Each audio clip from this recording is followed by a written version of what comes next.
Hola, ¿qué tal amigos? Muy buenos días, bienvenidos a XEU Noticias a través de las redes sociales. Comentarles que este día les presento a Carol Sierra Durán. Es bióloga egresada de la Universidad Nacional de Colombia, estudiante de la maestría en Ciencias Biológicas del Instituto de Ecología de la UNAM. Ha sido reconocida ampliamente, ha sido premio Elizabeth Calco de la Red Latinoamericana y del Caribe para la conservación de los murciélagos por mejor proyecto a nivel posgrado, embajadora también global de South Bats, Red de Investigadores Murciélagos del Sur Global y Young Explorer de National Geographic. ¿Qué tal? Bienvenida a XEU. Muchísimas gracias por la invitación, Olivia, y muchas gracias a todos los que nos escuchan en esta mañana.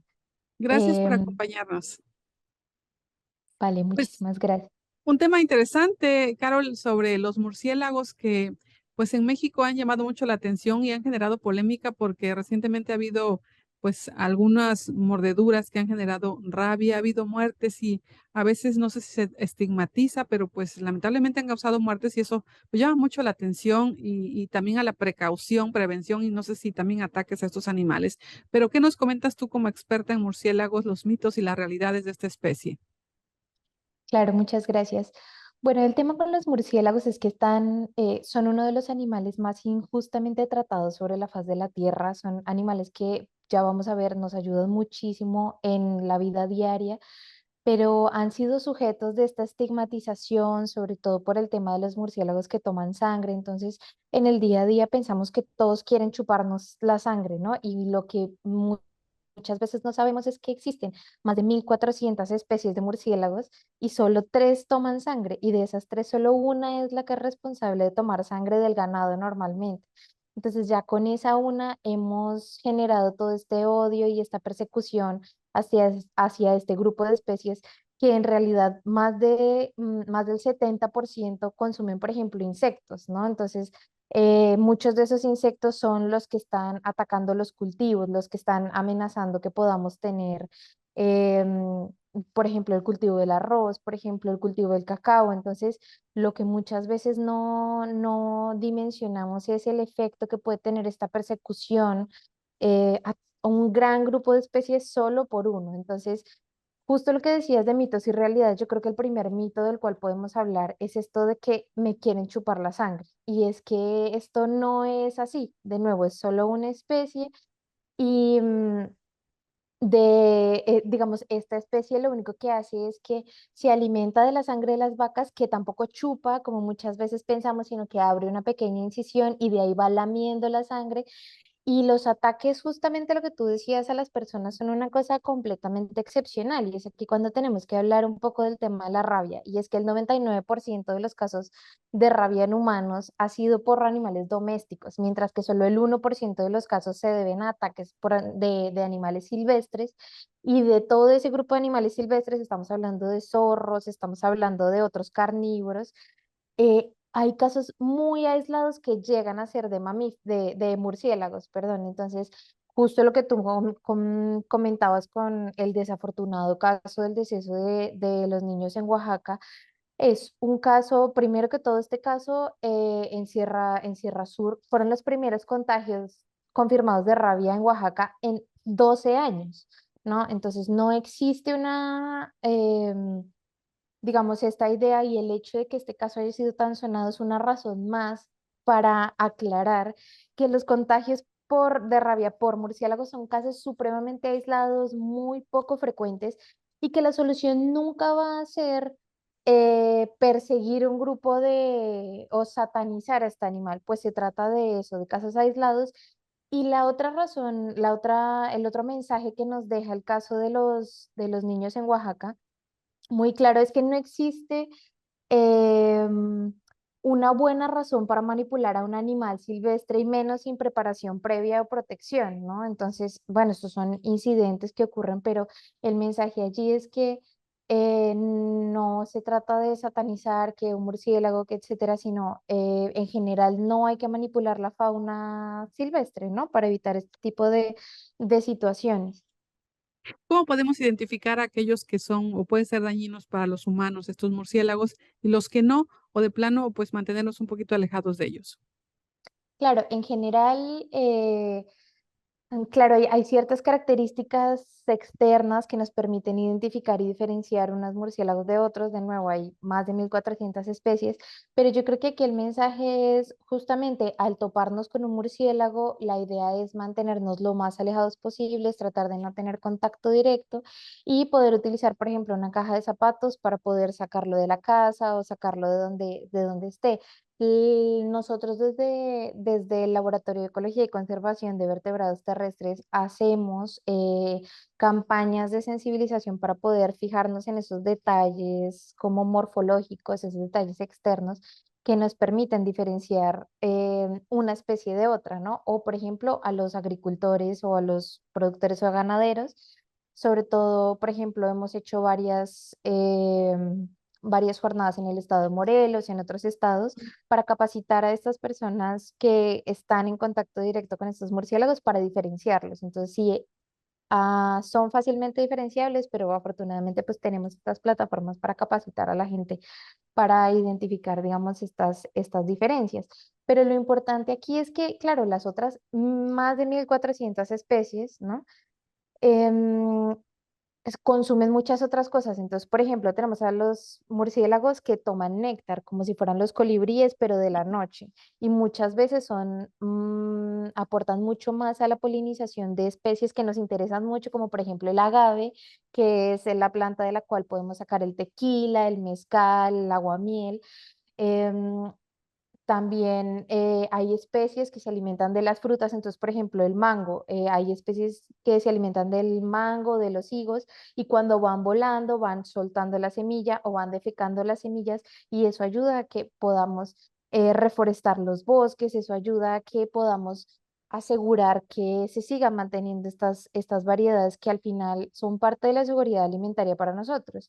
Pero no solo eso, además de los que comen néctar, los que toman néctar, los que comen frutas, tenemos los que comen insectos, que de hecho hay unas estimaciones muy interesantes sobre estos que comen insectos, y es que em, cada millón de murciélagos destruye 10 toneladas de insectos cada noche en el sur de Estados Unidos. O sea, esta cantidad de insectos en un cultivo puede destruir completamente tanto el rendimiento y al final es una amenaza para la seguridad alimentaria. Entonces, estamos hablando de que no solo polinizan, no solo se nos acaba el mezcal, se nos acaba el arroz, el maíz. Estamos hablando de que los murciélagos son supremamente importantes para la seguridad alimentaria y hay una estimación de que nos ahorran solamente en Estados Unidos entre 3,7 y 50 hasta 53.000 millones de dólares al año solo en este servicio de controlar las plagas. Mm. Además de que hay otras especies menos comunes, pero también hay otras especies que se comen, por ejemplo, las ranas, los ratones, que al final están controlando estas poblaciones en sus hábitos naturales.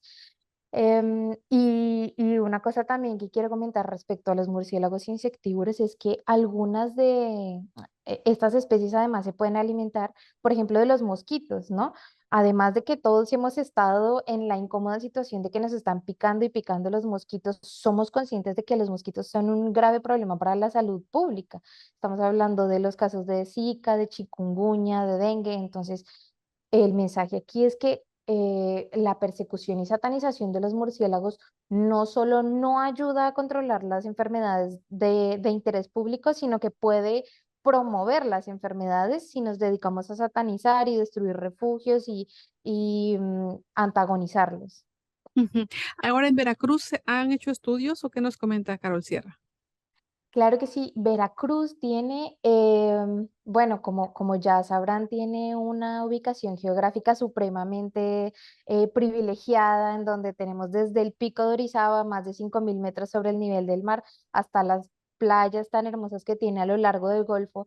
Entonces, esa variedad de ambientes les han permitido también albergar una gran variedad de murciélagos. Entonces, Veracruz es uno de esos estados privilegiados en donde tienen todos los tipos de murciélagos en cuanto a alimentación. Entonces tienen murciélagos que comen insectos y están ayudando a controlar las plagas, murciélagos que toman néctar y están ayudando a producir agave y producir mezcal.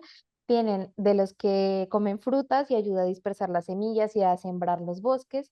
Tienen, incluso los que comen pequeños ratones, aves, ¿no? Estos murciélagos que son carnívoros. Y por supuesto, pues también tienen al, al responsable de la mala fama, que es el que toma sangre.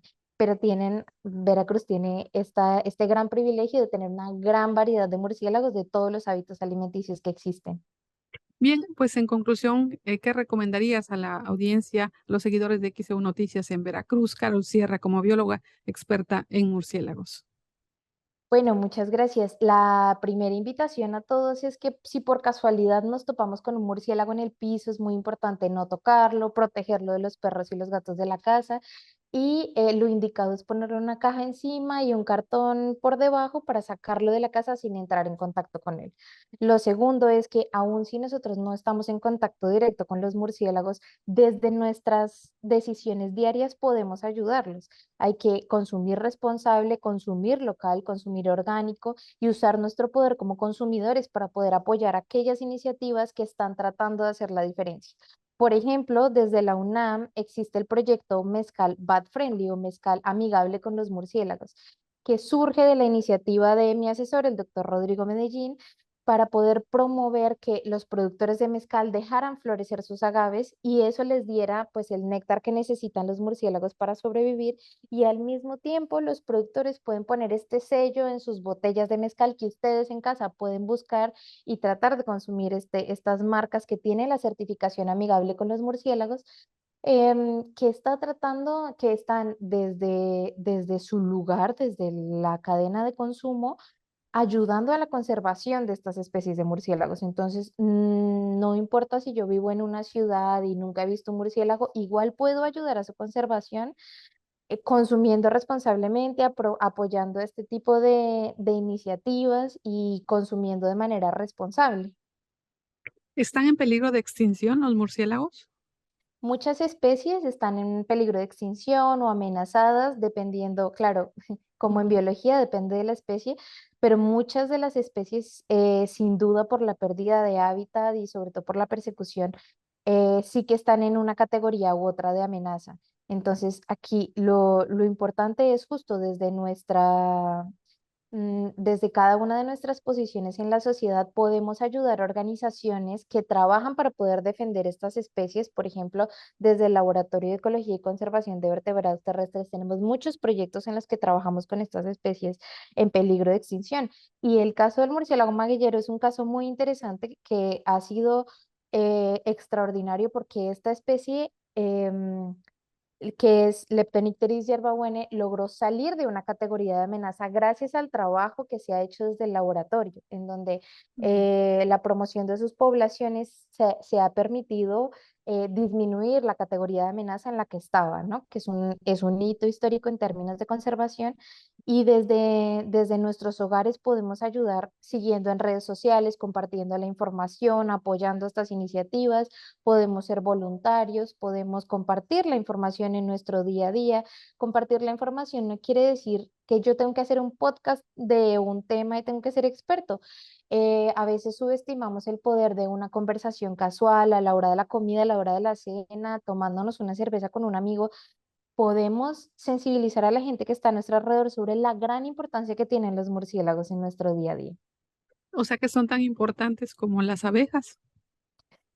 Justamente las abejas nos están ayudando a polinizar una gran cantidad de cultivos durante el día, pero durante la noche son los murciélagos los que están cumpliendo ese papel. Entonces, los murciélagos son responsables de polinizar más de 500 especies de plantas en el mundo, entre ellas las flores del agave, responsables del mezcal y del tequila.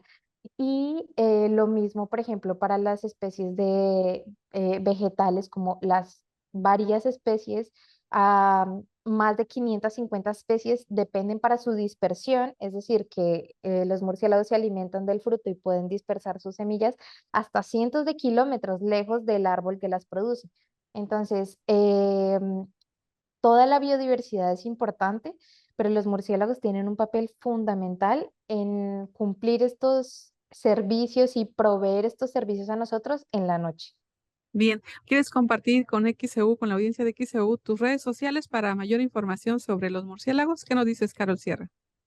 Claro, yo creo que lo más importante aquí es que si quieren enterarse un poquito más de todo esto, pueden seguir al Laboratorio de Ecología y Conservación de Vertebrados Terrestres en redes sociales, ya sea Facebook, Twitter o Instagram. Y si tienen alguna pregunta sobre algo específico que yo haya dicho o cualquier duda que tengan sobre los murciélagos, que yo he escuchado que son, no sé, o tengo uno en casa, etcétera, me pueden escribir en mis redes sociales, que es Carol Sierra D, en Instagram, Twitter, Facebook, y estaré más que encantada de responder a todas sus preguntas.